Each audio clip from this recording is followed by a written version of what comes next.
about like what approach people were taking to Linux operating systems, what they were good for, what situations they worked in, and so on. And so after coming back, I kind of dug in a little bit more and kind of worked up this presentation. So the problem I want to address in this talk is sort of threefold. The first problem is that past events have demonstrated that the model of sort of monolithic in the system, not kernel sense, it's like a whole other conversation, and persistent operating systems are sort of prone to system level compromise, right? I mean, this is something that organizations spend hundreds of thousands of dollars trying to prevent. And so it's a relatively well-recognized problem. The second problem is that the alternatives to this model are often esoteric, poorly supported, and generally pretty difficult to use. I'm thinking, I don't know if anyone tried to use Qubes Os, which we'll talk about a year and a half ago or 2 years ago, or even 3 years ago. It was just insanely difficult to get even hooked up to Wi-Fi, for example. Thirdly, the highly technical aspects of operating system security place this discussion outside of the realm of sort of a general discussion, right? So a discussion that happens outside of technology, leading to false questions such as what operating system is the most secure, rather than discussing threat models and approaches and things that are sort of useful. I would say that this is even a general problem in information security, that we talk about things like surveillance, we talk about things like privacy, and we talk about them in these like incredibly complicated ways that I know none of my friends that don't work in tech can even begin to even approach, right? Let alone understand. So the goal here is to discuss innovations in Linux-based open source operating systems that are attempting to sort of remedy this problem and the sort of approaches that they're taking and what they're attempting to respond to in that process. So a little bit about myself, pipe to word of caution. Note, I'm not a computer scientist, right? I never took computer science class. I have not studied it in any sort of formal way. And have learned operating system architecture through research experience, messing around with this kind of stuff for years and so on. My background is I'm actually sort of a rogue philosophy professor. I taught philosophy for a lot of years before realizing that adjuncting sucks and doesn't pay bills, and like got a job in InfoSec. And my first job in InfoSec was in threat intelligence. I now work as a pen tester, web application pen tester. I presented at things, NEOISF, B-Sides, and the Internet Freedom Festival, which was the conference I was at in Spain, where this talk kind of came out of. And I'm really passionate about information security because it's cool and it's important, and probably even more passionate about digital privacy. And I can talk to people about that afterwards. There's like a collective in town that's starting to work on those issues that I'm involved in. So the importance of operating security. I'm sure none of this will come to be much of a surprise to anybody. Much of the work in the InfoSec industry focuses on researching, testing, and securing networks and services, with endpoint security oftentimes being left to kind of mass regulations, right? Like what we can install and not install, things like mass permission control. Security controls and automated security systems, application whitelisting, antivirus, firewalls, so on. The operating system and the endpoint as a whole is sort of uniquely vulnerable, right? It's uniquely vulnerable for a number of reasons, largely because of what it interacts with, namely the internet, which by most accounts is a sewer, and because users are like getting phishing emails and stuff like this constantly. And also due to the sheer number of endpoints. So anyone that's ever worked in a really large network, I mean, just the sheer number of endpoints is almost mind-boggling at times. As well as the dynamic ways that those endpoints are used and the vulnerability of users to social engineering, targeted attacks, and so on. So differences between open source and proprietary operating system ecosystems and why I'm focusing on open source, right? So part of this is just like my comfort zone. I don't know if anyone saw me try to hook the computer up to the projector or witnessed the like absolute fail of me trying to do that at B-Sides last year because the B-Sides projector didn't like Linux. I'm a Linux guy. Like, I like Linux. I love Linux. It's kind of like one of my favorite things ever. But there's a whole nother reason why focusing on open source is important. So when discussing the security of endpoints, there are really large differences between the ways that those things are approached in open source communities and the ways that those kinds of things are approached in proprietary ecosystems, right? One of the examples I go back to is like Apple's patching cycle. So a lot of times, like vulnerabilities will be found in Apple products and people won't talk about them and they won't get released. And then like 3 months later, Apple will come out with a patch because that's like when their patching cycle happens, right? With Microsoft, it's like every month. In an open source ecosystem, those kinds of things happen more or less perpetually, right? Which creates a sometimes really complex and dynamic situation. Anyone that's tried to use the rolling distro of Kali and had it break like everything can attest to this, right? But that's also really awesome in a lot of ways, right? And there's a lot of people that can contribute to these things. So due to the inability to kind of modify proprietary operating systems, the discourse of endpoint security tends to focus on controls that are either bolted on or external to the endpoint itself or based in permissions, right? In the open source ecosystem, the focus tends to be more on the structure of the operating system itself and the relationship between, what in Linux world we call userland and the kernel on the endpoint, leading to some really interesting innovations, right? There have been a lot of kind of experiments in this. We're going to go over sort of 4 of the main ones.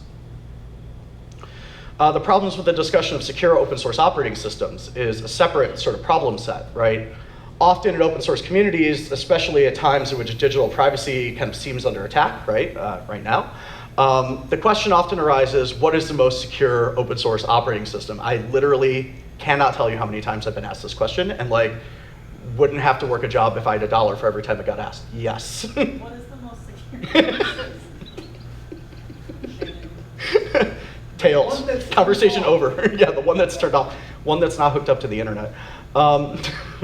This question contains a significant flaw, right? So in asking the question in this way, what we're assuming is sort of an equivalence between operating systems and approaches to security and common threat models, right? So in this review, during this presentation, the intention is not only to kind of discuss innovations in secure open source operating systems, but also to discuss the threat models, technical approaches, kind of problem sets that it deals with, and so on, that are being taken in these sort of systems, right? So current approaches to operating system security, within the context of the enterprise environment specifically, and specifically large corporate environments, a number of tools and approaches are employed to guard against operating system compromise, right? I already went over like antivirus application whitelisting, permission-based controls, centralized updating, network security, people pen testing stuff, so on, right? And this approach in itself kind of contains 2 basic problems, right, which are relatively widely recognized, right? The first is an approach grounded in attempting to protect a monolithic operating system, right? So like one that persists across time and is sort of used for everything, right? So this leads to the potential of persistent compromise that can compromise an endpoint system-wide and lead to having like a foothold on a network, being able to kind of pivot from there, right? Secondly, many of the forms of protection rely on securing the operating system against known threats and requires really expansive tools. So I don't know if anyone in this room has ever tried to work with a nonprofit. I've done this a number of times, and you go, oh, hey, cool, like you should maybe think about like configuring a pfSense firewall, which like doesn't really cost much, and they're like, wait, a what? And you're like, okay, cool, so I can't like hang out and be your firewall ad. So, but there's just like, there's no skills, right? Outside of a large corporate environment, there's no skills, there's no resources, and it leads to really problematic approaches outside of these like massive companies that a lot of us work for or consult with, right? So this means that security on the endpoint is always sort of vulnerable specifically to unknown things, right? Things that we've never seen before. And that these protection mechanisms do not and cannot really be implemented in either the home environment or kind of small organizational environment, right? So goals and the problems of the discussion of secure operating systems, right? The feature of this discussion around secure operating systems tends to be hindered by 2 features of the discussion and many discussions kind of within InfoSec, right? The discussion is based on really generalized questions and the attempt to develop generalized approaches without recognizing difference in use case and threat models. So like this happens with operating systems. This also happens with like text message security, right? Like people go, hey, should I use Signal or WhatsApp or like Telegram or whatever? And that usually leads to me asking them like 10 questions. What they really want is me to like just tell them what to download and run, right? This discussion tends to focus around kind of complex, like super complex technical questions around sandboxing, virtualization, kernel security, memory allocation, and so on, right? And this increases the barrier to entry for non-technical or less technical users. Again, I go back to Qubes because Qubes is kind of like a great example of both like a really interesting, innovative idea and one in which documentation is written primarily for like security engineers. Like I've had friends be like, I want to run Qubes. How does it work? And I'm like, do you have like 3 hours? Because we can like sit down and talk about this and barely scratch the surface. And then they leave that conversation and they're like way more confused than they came into it, right? So both of these features of this discussion kind of generate a discussion that's really interesting and super useful for us, right? And like people with computer science degrees, I mean, we have how many conferences were just listed that deal with like these questions, right? Like we are security nerds, this is what we talk about, and like this is our obsession, right? But it's entirely unapproachable for average or less technical users, which a lot of times coming out of this conference, one of the things that really struck me was they're the ones who often need this stuff a lot more than we do, right? Like I had a 2-hour-long conversation with dissidents in Vietnam, for example, and they're just like, what should I do? And I'm like, that's a really, really difficult question. And again, we started explaining it, they were just like, didn't really have a way to kind of enter the discussion, right? Even though it's incredibly important for them. So this dramatically increases the intimidation factor, right? I don't know if anyone's tried to have a conversation with their parents or their friends about stuff like this, but you get that kind of like wide-eyed, scary, I should actually just order another drink and kind of tune you out sort of look. And it limits usability and prevents sort of general adoption. So it actually prevents, in a lot of ways, the impact of these things from really kind of taking over.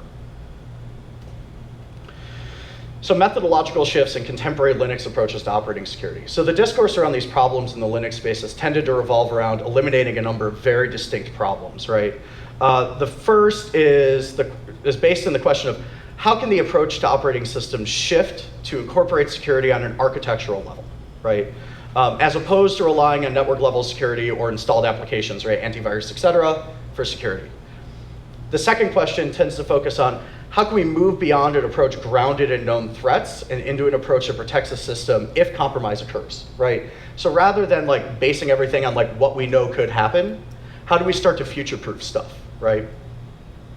The third is how can systems be constructed that approach security through an approach that is not generalized but specific to threat model? And a lot of the kind of OS approaches that we're going to go through do that in a very specific way. And then, and this is probably the most important question, the one that has the most discussion around it right now, is how can highly technical systems be made usable by non-technical users, right? This is something that like Signal did really, really well. You know, you like download it, install it, hit a couple buttons, and like your text messages are encrypted. You know, it like works really well. Tor browser is another example of something that works really well. You like download it, click on the executable, and it loads. It's not bulletproof, but it's better than like not using it potentially, right? So operating systems with interesting approaches, right? There's similarities and kind of profound differences. So within the purview of this presentation, we'll be reviewing 4 distinct Linux, or I guess if people want to argue about it, Linux-ish operating systems, their advantages and disadvantages and threat models that they apply to, specifically Tails, Alpine Linux, Qubes, and Subgraph. So we're going to start with Tails.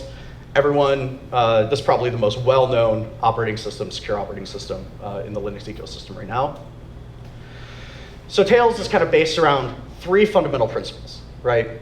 The first is ephemeral memory-based operation. So the system runs entirely from a live USB and actually doesn't even have an installer. So like you couldn't install it if you wanted to unless you like super hacked it. And it overwrites memory on shutdown, right? So anything that you did on the system no longer is present on the system once you're gone. It uses Tor for everything, right? All connections, unless directly specified, so there is like an insecure browser that doesn't run over Tor, but all other connections, unless directly specified, run through Tor. For whatever criticisms of Tor that exist, and there's plenty, and they're well-founded, it's still functional and provides good enough security with minimal configuration for a lot of users, right? And it has encrypted persistence, right?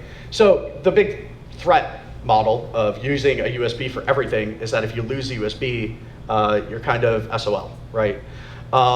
So to store anything persistently on a Tails install on a USB, you have to store an encrypted partition, right? Which doesn't come installed by default, and which you have to sort of configure as you boot up the first time.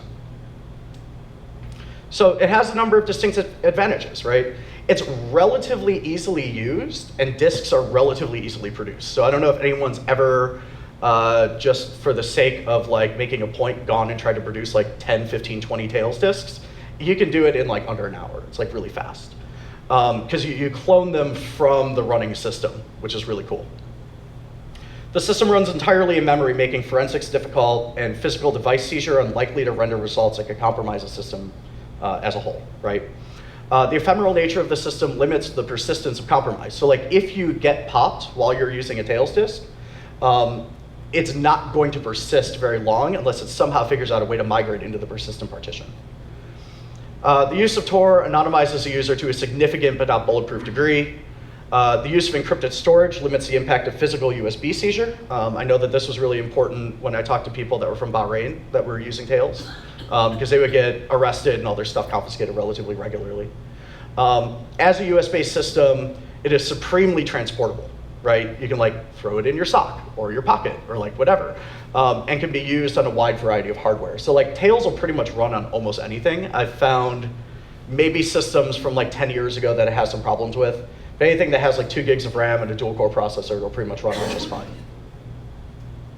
But it also has a number of distinct disadvantages for certain kinds of users. So first, it can't be installed. And as a result, it is not a general use everyday operating system. Like you can't run your life on a Tails install. I mean, you could, but it wouldn't be easy. It'd be relatively difficult. As a live operating system, it can be really intimidating to non-technical users who are not familiar with booting from USB.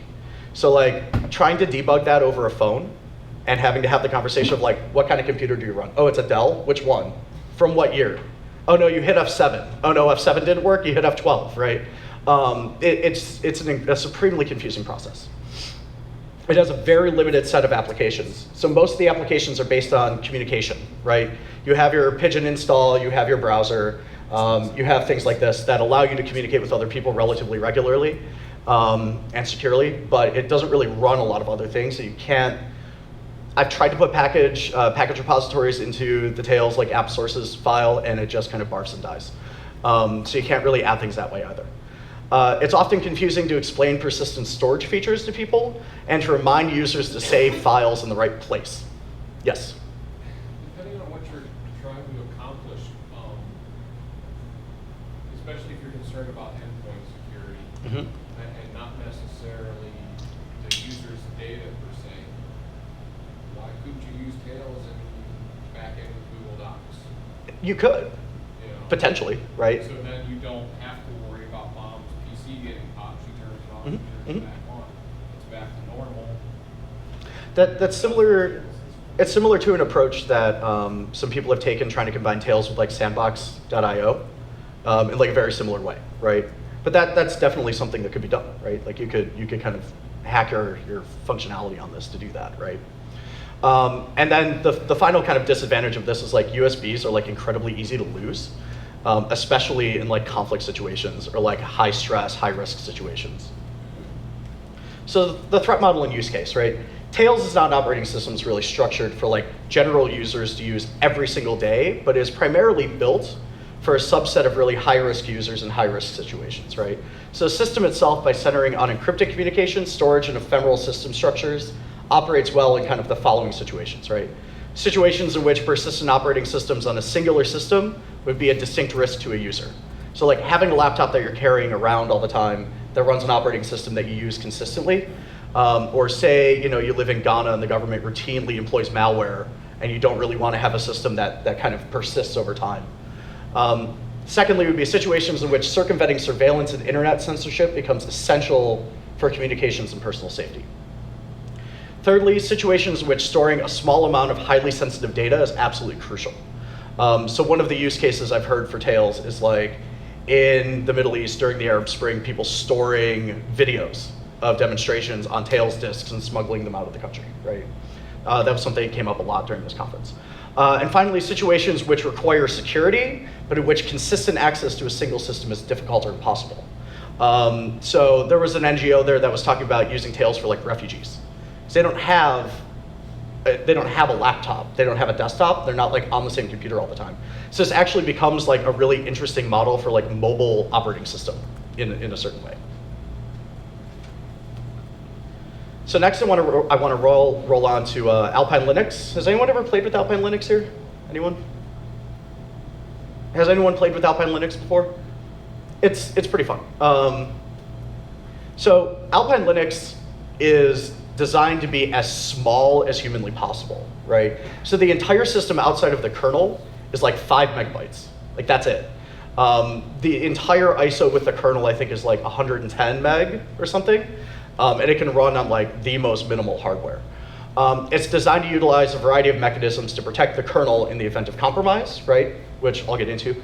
Currently, Alpine Linux, so people who don't think that they've used Alpine, but if they use Docker, you've probably used Alpine Linux. So Alpine Linux forms the basis of all officially supported Docker containers at this point, I think starting in the middle of last year.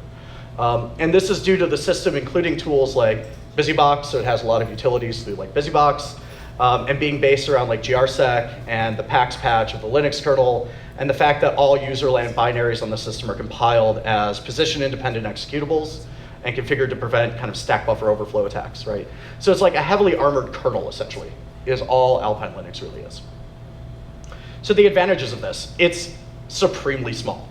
And the entire reason that it's supremely small, and they talk about this in their documentation, is to limit the attack surface as much as possible. Like there essentially is, the kernel plus a couple other things, and that's the entire attack surface of the whole system. GRSec is built into the core system, right? So it's not like something you have to bolt on, it's like just there. It integrated into the ISO when you download it, right? So for people that aren't familiar, and I had to do a lot of reading up on this myself, but GRSec is a series of patches to the kernel that include, among other functionality, patches to implement full role-based access control systems, right? Which they're arguing allows you to construct a system around the principle of least authority. It limits chroot functionality to prevent common attacks and privilege escalation, as well as implementing the PAX patch, right? So PAX is a patch that functions to structure memory as a non-executable and non-writable space, right? So this prevents some stack buffer overflow attacks. It also implements ASLR, which randomizes sort of memory addressing. It makes it really, really difficult if you do pull an overflow attack to know where you're landing, right? And if anyone's familiar with like Linux kernel exploits, they're almost, well, many of them are written along this principle of like overflowing a binary and like landing in a predictable memory address and then being able to run shellcode from there, right? So using these kinds of patches like makes that significantly much more difficult. How does that differ from SE Linux? Yeah, so that's a whole nother question. SE Linux has a similar functionality, right? It's bigger, right? It's a much bigger thing, and it's really hard to configure. I don't know if you've ever tried to configure SE Linux manually. I made that mistake once. It was like 3 weeks later, and I gave up. Just turn it off.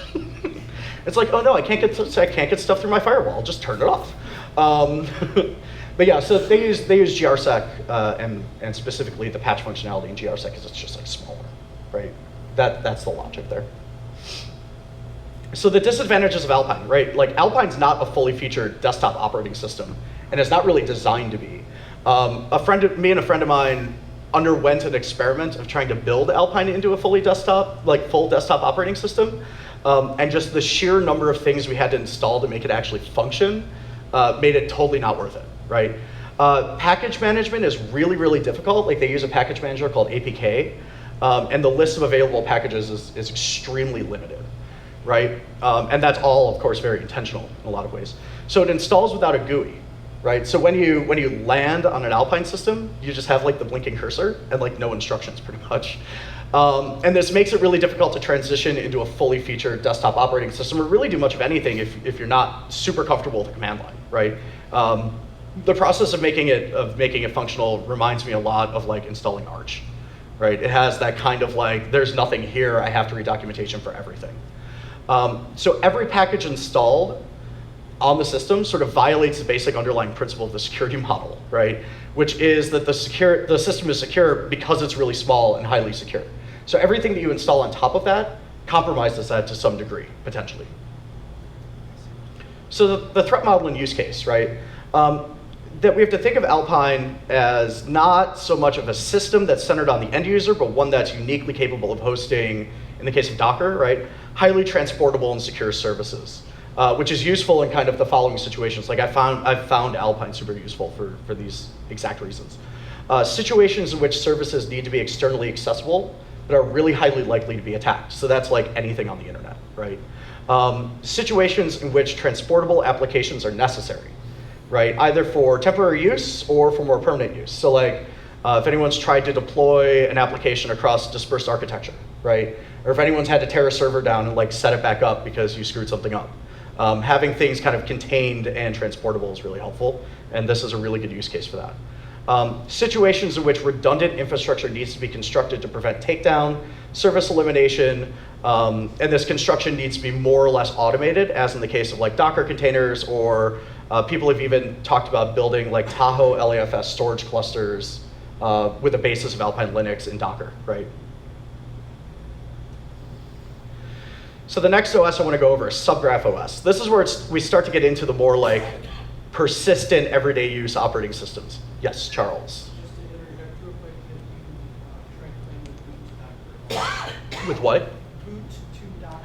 I haven't, not personally. Excellent. Basically, That's what I've heard. Do what you would try with Docker containers that provide layers to allow you to install those. That's super awesome. Yeah, one of my friends was messing with that last week. He said it was like super cool. So Subgraph OS. Subgraph OS is like a relatively new sort of entrance into this field, right? They describe it as an adversary-resistant operating system, right? So it's Debian-based, right? It's currently in alpha, right? So it's pretty buggy right now. But it's designed to mitigate threats from network-borne attacks and common vectors of compromise. So things like backdoored file attachments, those kinds of things, right? It's based on the concept of isolating common applications, such as email clients, PDF readers, browsers, chat clients, all within these sort of sandbox, what they call containers, and we'll get into the way that they use that term containers, because it's a little bit different than in the sense that Docker uses term containers. It's constructed around a security model that maximizes usability for average non-technical users while remaining secure, right? And again, just like with Alpine, it kind of patches in GRSec and patch and packs into the kernel to harden the kernel and does full disk encryption by default. In fact, I don't even know if you can turn it off during the installer unless you hack the installer. I don't know why you would want to. I'm just saying I don't know if you can. So the advantages of Subgraph. Most security features in Subgraph are built in by default, right? And are incorporated into a common, easily adaptable workflow with minimal configuration. Like the entire point of Subgraph is that you can install it just like Debian or Ubuntu, and it'll just work, right? This is like the whole concept. The hardened kernel protects against kind of privilege escalation attacks, as we talked about with Alpine, is default full disk encryption. The biggest sort of advantage of Subgraph, and like the thing they talk about all the time in their documentation, is their firewalling system, which they call Oz, right? So Oz is, as they define it, a container isolation around applications that are commonly attacked, right? And it works by limiting the functionality and permissions of an application from sort of the rest of the system, right? And so if you like land in a browser, it's really hard to migrate out of the browser. Like this is the idea. So I would actually almost consider it more of an application firewall, like internal firewall, than a container. But that's sort of the way that they're using that term. But along with that, it is totally an alpha, right? And it's difficult to know what the production version might look like, right? It's undergone a bunch of changes in the last like 3 months. And it hasn't undergone a security audit, right? So the protocols used within the system, like Oz, are almost entirely written by the development team. And vulnerabilities at this point are almost like completely unknown. Like people haven't had a chance to really dig into this yet. I think its alpha came out maybe like 4 months ago. And the process of isolating applications within sandbox containers has like very specific limitations, especially in processes utilized by applications that involve the underlying kernel. Though the view that an application has of the kernel here is incredibly limited, it's still a view, right? Like it's a way out, and without a security audit, it's really difficult to tell like how effective this is. So the situations in which it's really good for are like situations in which common attack vectors are extremely present, right? So like everyday use situations, right? Your parents getting ransomware kind of scenarios, right? That these are not necessarily like sophisticated or tailored attacks, but really general threats, right? Your normal botnet scenario, random kid from hack forums like dropping rats in emails, like that kind of stuff, right?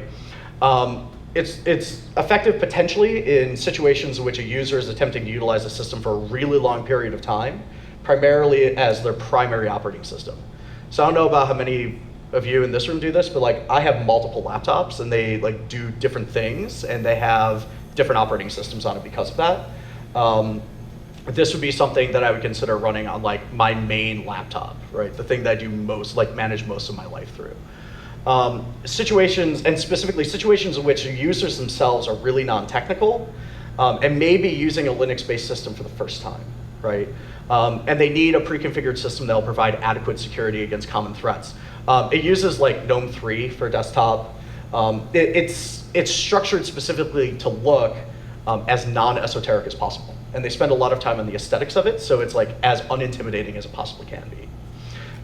In contrast to Qubes, which is like super intimidating. Awesome, but super intimidating. And yeah, people have a lot of opinions about Qubes. I personally love it, but people have a lot of opinions about Qubes. So Qubes is based on the idea of using virtualization as a security model, right? So to be kind of honest, Qubes, as they define it, is not Linux in a pure sense, right? They call it Linux-ish, or sort of Linux adjacent, right? So it's kind of Linux, but it's kind of not, and most of what you do inside Qubes is based on Linux, right? So the system itself is based on Zen server. So there's like a graphical interface to Zen server, and Zen server is like running on your laptop essentially, with a number of virtualized systems running both core functionality, right? Desktop UI, USB controllers, networking, etc. And these are virtualized systems. So your desktop environment is a virtualized system, right? Your kernel or your USB controllers are a virtualized system. Your network controllers are a virtualized system, right? And these all operate through a VM manager, as well as specific virtualized user environments, which you configure however you choose to, essentially. So the concept behind the system is that the user can choose which way they would like to isolate environments, with this isolation occurring through virtualization, right? And I'll get into how the virtualization works in a second, difference between paravirtualization and hardware virtualization and some of the transitions that are happening there right now. So this initially occurred through, paravirtualization, where CPU functionality was virtualized, but memory was shared, right?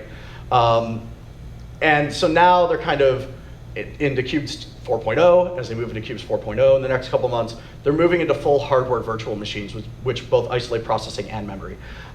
If anyone paid attention to vulnerability news from the last like 3 weeks, there was like a massive critical vulnerability in Zen server that really motivated the switch, in which you'd be able to use the sharing of memory to migrate out of VMs and compromise the underlying system.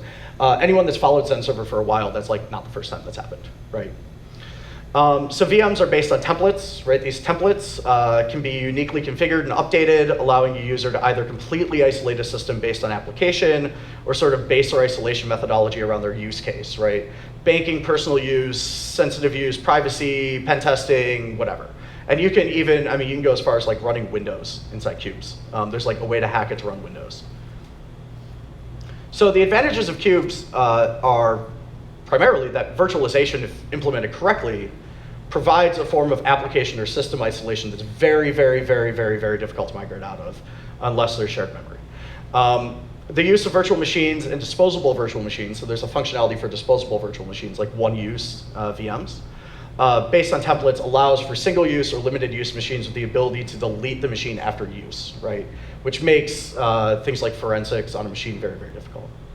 The isolation of the desktop UI, the USB controllers and network controllers, prevents exploitation that would result from sort of physical access, right?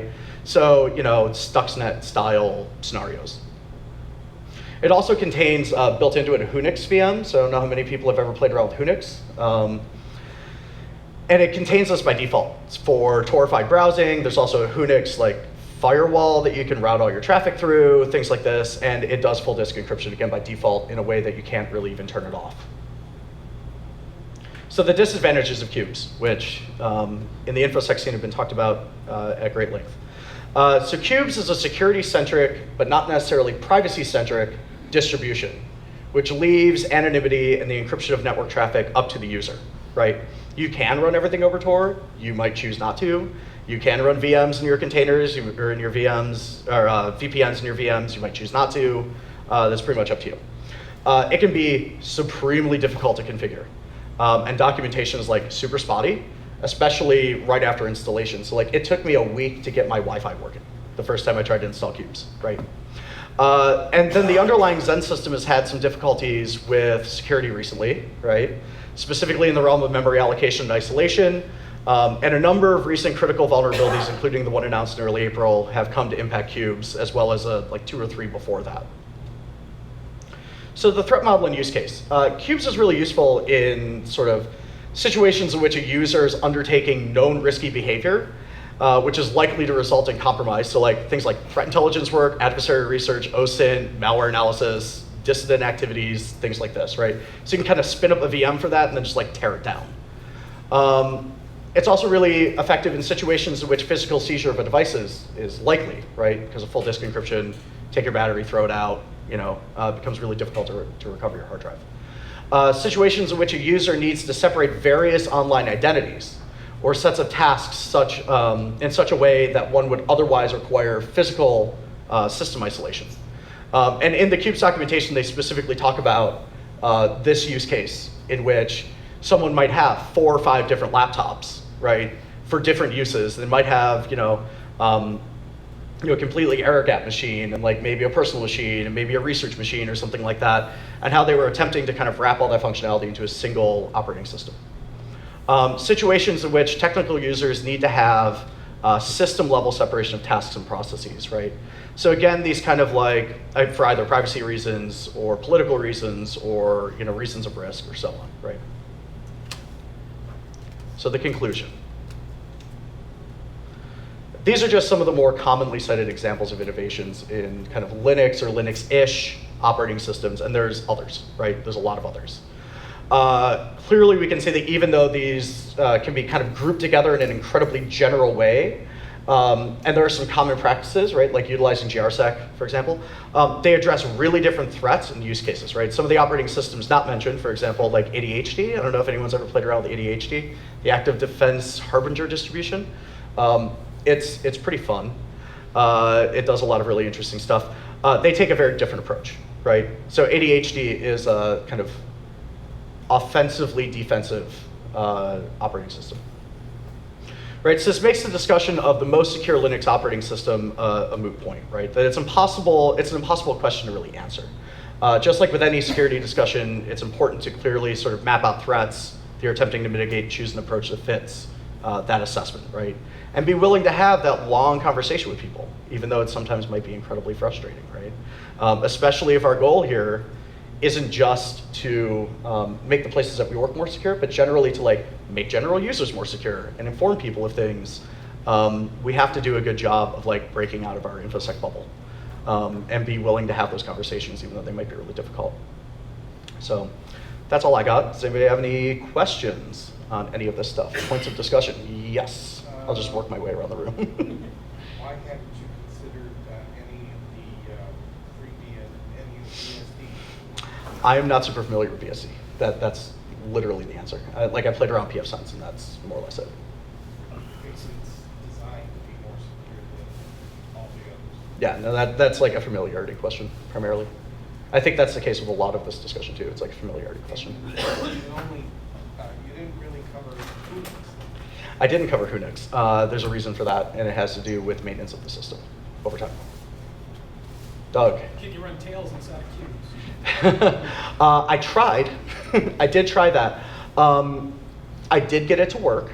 It didn't like it, but it is possible. So to run something that's based on an ISO inside Qubes, you have to be able to turn the ISO into a Qubes, how to put it? There is a format of VM that Qubes is willing to take really easily, and there's a process of conversion that you have to go through. I had some issues with the Tails ISO doing that, but I did get it to work, and it wasn't buggy. I mean, it worked just fine. What's the performance like in Qubes? A lot of virtualization. Yeah. Use a lot of RAM? Or? Yes. Let me just say that I have been running it on an older ThinkPad, like T410, that I bought for like $60 on the internet. But it's got like an i5 and 8 gigs of RAM. And it runs hot. I mean, it's really hot. My battery life is like 45 minutes, which is one of the big issues with Qubes, is just it's super system heavy. And like I talked to some of the developers of Qubes at this conference, and like they know that. A lot of people that run Qubes consistently run it on like relatively beefy laptops with really good batteries and like use extender batteries to do that. I saw some like some of the largest laptops I've ever seen in my life at this conference running Qubes. One dude was running it on a Lenovo P50, which is like, has like a Xeon processor, and I think he had like 32 gigs of RAM in it, and he said it ran like a dream. And I'm like, yeah, well, it's like a $2,000 laptop, of course it did. Yeah, it's a server with a screen, right? Like, totally. Does anybody else have any questions? I had a question about Tails. Yeah, sure. So, I've never used Tails before, but is it essentially like just an internet browser in the OS, or are there other tools built into it, or what? There are communication tools built into it. There's an IRC client. I think, if I remember right, it uses hex chat. There's Pigeon, right? So you can do like, Jabber, essentially. There's an email client in there. I think it uses Clause Mail, and there's a number of other things. There's a password manager, right? It uses KeyPass. So like, when you're using those things, a lot of times though, you have to say, if you're downloading email, you have to like save that email in your persistent partition if you want to like have it the next time you boot, right? So a lot of people that use Tails don't really use those tools. Some people do. Some people that use Tails like all the time use those tools. People that kind of dabble with it or like play around with it or use it every once in a while tend to use it as like a temporary operating system, right? And that's most of the uses that I've ever had for it, and most of the people I know have ever had for it, is kind of like a temporary operating system. Other questions? Yes. Yeah, so this is more focusing on the general users of the model. And there's a lot of things going online, these days, a lot less reliance on big applications, for lack of better terms. Do you find that there's any issues with some use cases from a general user's perspective that these operating systems just have problems on? Yeah. So this has more to do with like access limitation based on Tor, right? So like a lot of, say, like cloud storage platforms really don't like it when you connect to them over Tor. Some do. I mean, like Dropbox is fine, right? Google Docs is okay. But you do run into services that are just like, oh, you're coming from an exit node, and just like block you right away. That's a big problem. I know when I was running Qubes, I ran into that a lot, and just like accessing websites and stuff, right? So I actually switched to using a VPN in one of my VMs to actually be able to use Qubes as like a more general use operating system, which isn't a compromise I generally like making, but it's one that kind of came out of necessity. So like, whenever you're dealing with these kind of high security OSs, or like OSs are built for like high risk users, the assumption is that you're going to be sacrificing a level of functionality for security, right? And then the question becomes like what that calculation looks like. So for Subgraph, they prioritize usability as opposed to like hardcore security, while in Qubes they do the opposite, right? And so a lot of these differences really start with that conversation of like, how much do you want this to be like Windows, essentially, or like OS X, or Debian? And how much do you want this to be like, essentially your air-gapped computer that never touches the internet? And like, where do you fall in the middle of that and why, right? So yeah, I would say like the only way to really figure out whether it's workable is to just, grab a crappy laptop on eBay and just do it, right? Just like install it, run it, and use it, and play around with it, and deal with the 3 weeks of frustration that's going to take to really get these things like functioning and like incorporated into your workflow. But once you get through that problem set, it's pretty smooth sailing after that most of the time. Do you use any other distribution? So I run Debian on my main box, straight Debian. I use Kali, I've got a Qubes box, I've got an Ubuntu box, which I don't really use that much, and it's more just to mess around with. And oddly enough, even my partner has a Windows computer on our network, which is the perpetual target for every experiment I've got. I just kind of fire away at it all the time. Have you ever, in your general distribution, used Firefly? I tried it a couple years ago, I think. It was like a little while ago, and I ditched it. I don't remember why. It's a sandbox. Right? Yeah, I forget why.